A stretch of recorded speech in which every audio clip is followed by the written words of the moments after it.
It's been a worrying week for many Iranians. The number of daily coronavirus infections is back at record levels, not seen since March. Doctors say the threat of a second wave of COVID-19 is very real. Yes, there will be a second wave if personal hygiene is not observed. We may again face a sharp curve. People are careful to some extent, but it's better if they care more, with smaller crowds and more caution, God willing. Globally, the coronavirus is spreading faster than ever. Last week, Johns Hopkins University recorded the highest infection rates so far.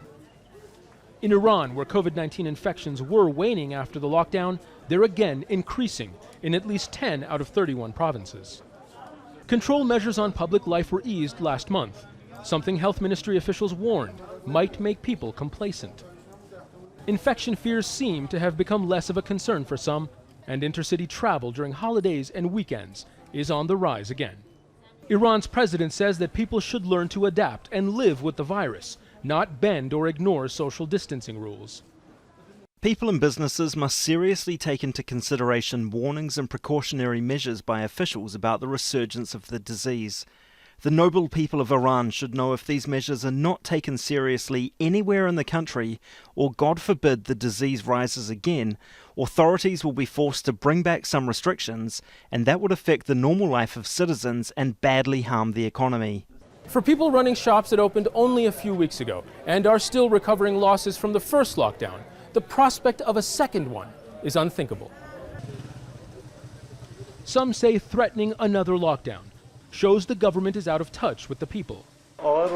President Rouhani is living on easy street. He is not thinking about us, the young Iranians. I am 32 and I have nothing of my own. No car, no flat, not even a simple motorbike, some money to start a small business. They live on easy street. They give orders and we have to say okay.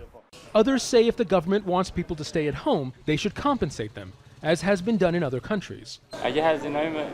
If they pay the expenses of people like me, street vendors and even these traders for 2 to 3 months, then they can say shut down your businesses.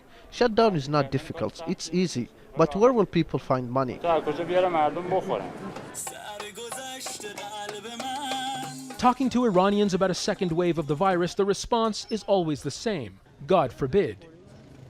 But even as they carry on with their lives, health experts say it's not if a second wave is coming, but when. Zein, Basravi, Jazeera, Tehran.